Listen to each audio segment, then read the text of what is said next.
लेकिन मनोज जी, मैं यहां पर एक सबसे महत्वपूर्ण सवाल उठाना चाहता हूं जो आनंद सर ने उठाया। मेरा सवाल यह है कि अगर इकोनॉमिक इंडिकेटर इतने खराब हैं, अगर बेरोजगारी बढ़ी हुई है, अगर महंगाई है, हालांकि मैंने इस चुनाव में महंगाई जैसा शब्द कहीं नहीं सुना, किसी ने इसको मुद्दा विपक्ष ने भी नहीं मुद्दा बनाया। उसके बाद भी मोदी चुनकर आते हैं, तो आप आनंद जी के इस परसेप्शन से एग्री करते हैं कि क्या वाकई इकोनॉमिक इंडिकेटर्स इतने खराब थे, बेरोजगारी इतनी ज्यादा थी और एक तरह से सरकार ने इकोनॉमिक फ्रंट पर ठीक काम नहीं किया था? देखिए, ऐसा है कि अगर हम सरकार की परफॉर्मेंस को देखें तो जो मैक्रो इकोनॉमिक पैरामीटर्स जिसको हम कहते हैं वो तो बिल्कुल भी ठीक नहीं थे।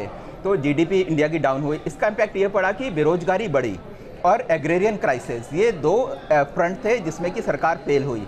लेकिन भारत सरकार की कई सारी स्कीम्स थी, स्वच्छ भारत वो लोगों के घर तक पहुंची, उज्ज्वला योजना लोगों के घर तक पहुंची, बिजली हर गांव में गई, डीबीटी से पैसा डायरेक्टली एक आम आदमी के बैंक अकाउंट में आ गया। तो जो एक आम आदमी रिमोट एरिया में गांव में बैठा है, बेरोजगारी पिछली सरकार में भी उसके लिए वैसे ही थी जैसी कि अभी है, लेकिन ये सारी स्कीम्स उसे मिल गई तो उसका बहुत उसको फायदा हुआ।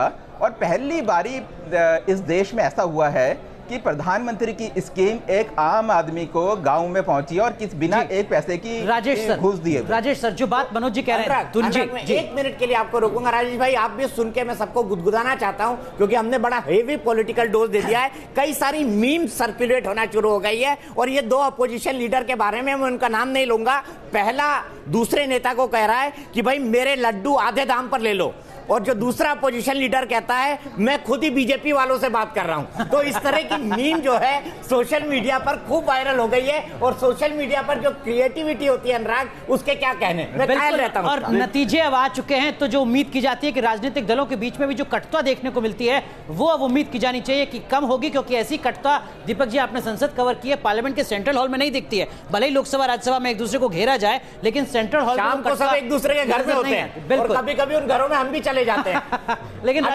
राजेश जी, जो सवाल मेरा था, अगर दुनिया का सबसे युवा आबादी वाला देश जहां पर बेरोजगारी समस्या बरकरार है, 70% आबादी अगर गांव में रहती है, लगभग 20 करोड़ किसान परिवार हैं, उनके सामने एक बड़ी समस्या है, तब भी जो टैली है वो 2014 के मुकाबले और ज्यादा बढ़ रही है, 351। आपके मुताबिक ये चमत्कार कैसे? उसके कारण 3 हैं।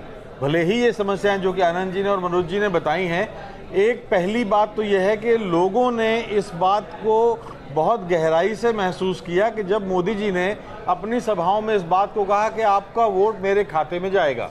एक दूसरी बात ये, जब वो कहते हैं कि मुझे 10 साल, आपको याद कीजिए आप 10 साल की बात वो बहुत 2014 से कर रहे हैं कि 2022 तक हम किसानों की आमदनी दोगुनी कर देंगे, हम जो हर खेत को पानी देंगे। हाँ बिल्कुल, खेती को फायदे का सौदा बनाएंगे। समस्याओं को लेके बात करते हैं, वो उद्योगों को लेके बात करते हैं। तो लोगों को मन में ये है कि भाई जो अब तक हुआ है वो तो ठीक है, लेकिन ये एक कार्यकाल इनको और बनता है ताकि वो जो 2022 तक की बात करते हैं उसको पूरा किया जाए। और इसीलिए भारत में पहली बार गैर कांग्रेसी सरकार को दोबारा मौका मिला है।